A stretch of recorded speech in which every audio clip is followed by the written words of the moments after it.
Audiencia, antes de iniciar con mi disertación, deseo presentar mi saludo y felicitación por la realización de este evento al doctor César Alarcón Costa, director de la Academia Nacional de Historia, y en su persona a todo su digno directorio. Al doctor Cristian León Mantilla, director del área de comunicación de la Universidad Andina Simón Bolívar.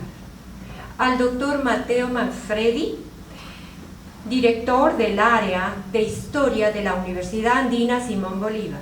Al doctor Iván Mendizábal, coordinador de coordinadores de ejes temáticos de este volumen y del área de comunicación de la Universidad Andina. Al doctor José Echeverría, jefe de publicaciones. Felicitar la feliz vinculación entre la Academia Nacional de Historia, la Universidad Andina, y agradecer estas gestiones al doctor Claudio Kremer, quien es tesorero institucional. Como preámbulo, debo indicarles que esta presentación contendrá una secuencia de imágenes y fotografías entre 1948 y 1952, enfatizando en 1950, cuyo interés es enmarcar los sujetos, los acontecimientos en un tiempo-espacio que corresponde a la película. Me acompaña Dayanaret Esteves, asistente de Janus. Comencemos, por favor. Amanecer en el Pichincha fue estrenada el 1 de enero de 1950 en la categoría Drama. El director fue Alberto Santana, chileno, colaboró con Francisco Villar, mexicano. La empresa fue Sonofilms Company. Revisando la historia y el éxito de las películas sonoras de carácter dramático en Estados Unidos, en 1927 apareció Sunrise, Amanecer. Representaba un trío amoroso, un hombre con dos mujeres. El film fue dirigido por Frederick Wilhelm y Murnau, asociado al expresionismo de 1920 y al romanticismo alemán. Dado el éxito de esta producción, desde la perspectiva disruptiva de los tradicionales cánones sociales, en el caso ecuatoriano, Amanecer en el Pichincha resulta ser la producción de una mujer con dos caballeros. Rosalía, involucrada platónicamente con un extranjero, intruso, piloto, accidentado, escondido en el troje de su hacienda. Llama la atención el fenotipo distinto. El piloto es rubio y busca conquistar a la muchacha. Agustín, su primo y prometido, dueño de la hacienda colindante. Es considerado el soltero más codiciado de la región por su porte, fama y fortuna. Las parejas en esa época se escogían y se designaban por conveniencia socioeconómica a fin de mantener los espacios de tierra y estatus. En marzo de 1949 inició el rodaje de la primera película parlante quiteña. Esto muestra una identidad regional con respecto a Guayaquil, donde el productor Santana filmó el año anterior, 1949, la película Se conocieron en Guayaquil, que tuvo éxito de taquilla. El director Santana efectuó varias pruebas o castings abiertos para encontrar a sus protagonistas. El método fue concursos de simpatía y aptitud verbal. Fueron seleccionados como actores protagonistas Marta Jácome, Salomón Rosero. La película fue filmada en Sangolquí, Valle Agrícola Ganadero. Carlos Serrano Polanco y su esposa Laura ofrecieron su hacienda, El Rancho, como locación para la filmación realizada con una sola cámara durante varios días de trabajo, exclusivamente los sábados en la tarde y los domingos, durante 6 meses. El elenco contó con 18 artistas de reparto, más el trío Los Trovadores, más Luis Aníbal Granja con su acordeón y orquesta, además ejecutantes de guitarra y rondadores, también 6 personas más encargadas de promoción y comercialización de acciones. Se proyectó en Quito, en el Teatro Capitol, en el Variedades y Pichincha, también en Guayaquil, Cuenca, Ambato, Latacunga y Riobamba. La duración del film fue de 1 hora 15 minutos. Circuló en varios teatros durante 3 meses. La película no existe ahora, se quemó. Amanecer en el Pichincha tuvo el carácter documental de la cultura serrana con música, bailes y presentación de platos típicos. A esta película se le conoció también como Pasión Andina, como esta geografía volcánica en la que ríos de magma recorren el interior, provocando terremotos como el del 5 de agosto de 1949 de 6.8 grados en la escala de Richter mientras se filmaba la película.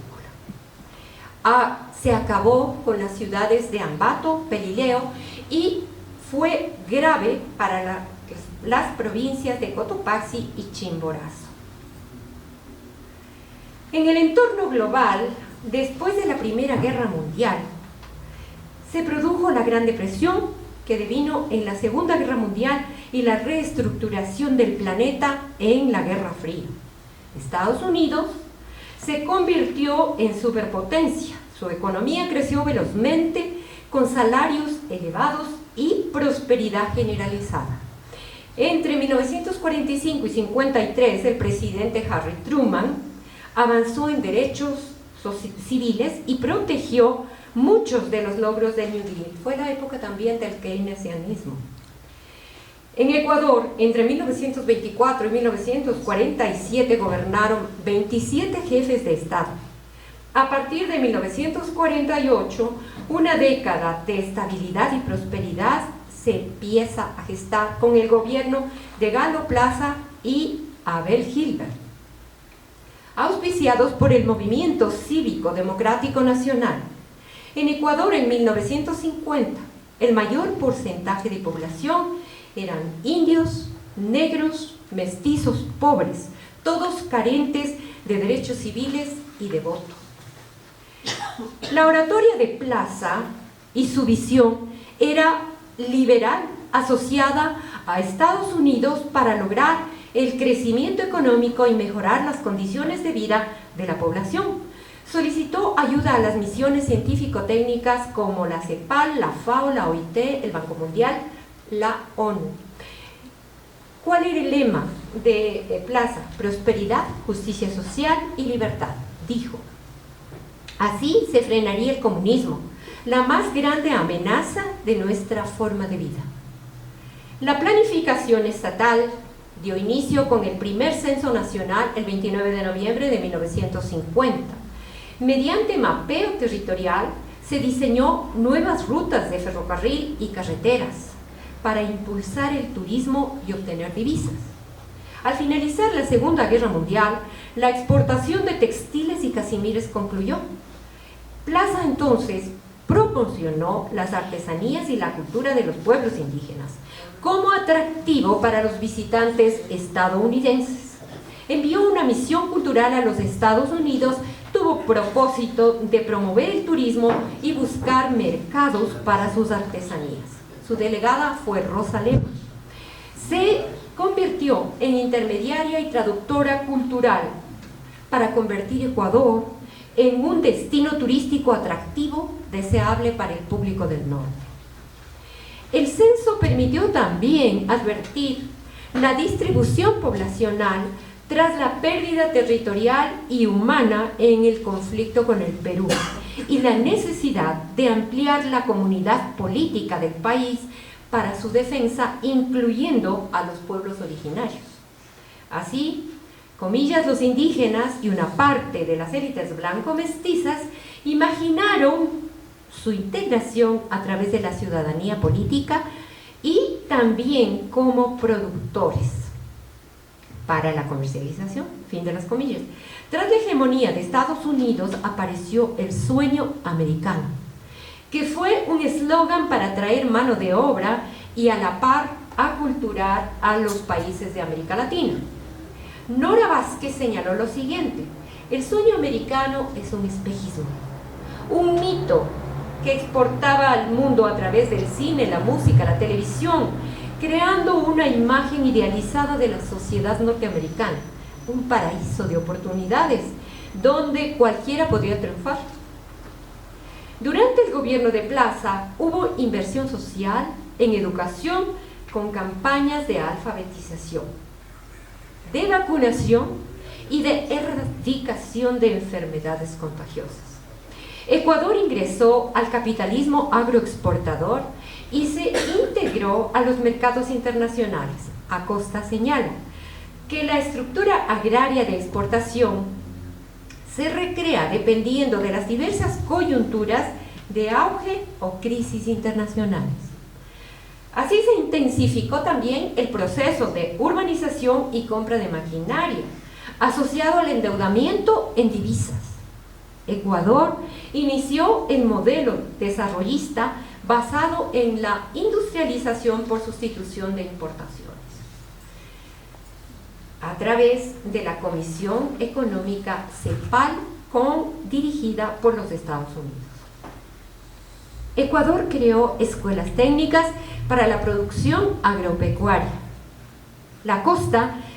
En la costa se incentivó a los productores de arroz, cacao, café y maíz. El cultivo del banano convirtió al país en el primer exportador mundial. La producción bananera se asentó en pequeños finqueros. El Estado construyó infraestructura portuaria para la exportación.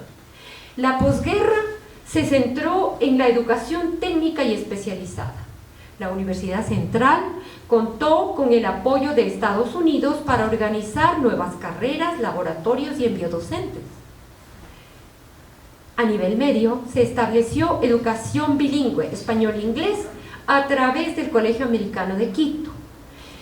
El político Guevara Moreno en esa época señaló al periodo como servil a los intereses extranjeros. La Iglesia Católica tuvo enorme influencia en la vida política y social. Desde el púlpito, en 1951, se prohibía a los fieles poner a sus hijos en escuelas laicas, mixtas o no católicas. El arzobispo de Quito dijo: todas las sectas protestantes de Norteamérica son avanzadas de la masonería imperialista al servicio de los adoradores del dios dólar. La película Amanecer en el Pichincha expone una faceta cultural de la oligarquía terrateniente serrana, entremezclada con diversos estratos socioculturales diferenciados por la vestimenta. De ese modo, Ecuador emerge como vibrante microcosmos de Latinoamérica multicultural. Granda y Santana advierten que para hacer las películas sonoras de Guayaquil y de Quito necesitaron una máquina de disco acoplado, un equipo Vitapone, que era un proyector con amplificador y altavoces para largometrajes. Sin embargo, la banda sonora no estaba impresa en la película, sino que se establecía aparte en discos de 33 revoluciones. Amanecer en el Pichincha fue filmada con muy poco presupuesto. Santana trató de convertir al público en productor asociado, por lo tanto vendió bonos en 300 sucres. Al finalizar la película se mostraba el documental Quito, gran ciudad en marcha, con la historia de las principales calles presentadas por su alcalde, doctor José Ricardo Chiriboga Villagómez, que también era auspiciante.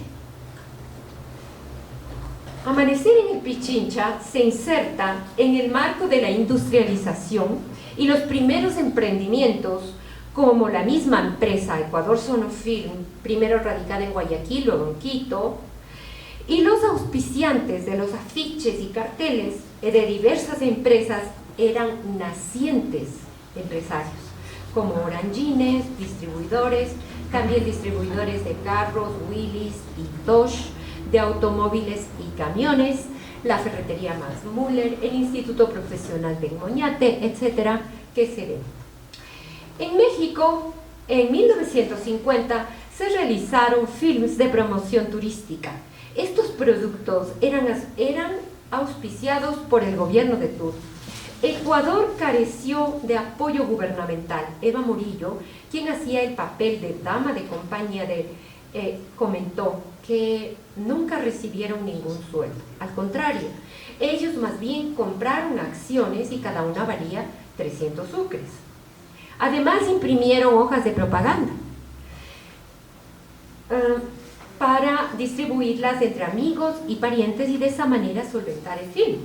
El pago de los participantes fue su propia satisfacción de aparecer en la gran pantalla. A mediados del siglo XX, la actuación y el cine constituían una novedad. Amanecer en el Pichincha es una cinta posguerra, donde el gran ganador fue Estados Unidos y representa el amanecer de una nueva concepción mundial, asentada en la tecnología, en el idioma inglés, en el progreso de las ciencias y no en el desgaste de Europa.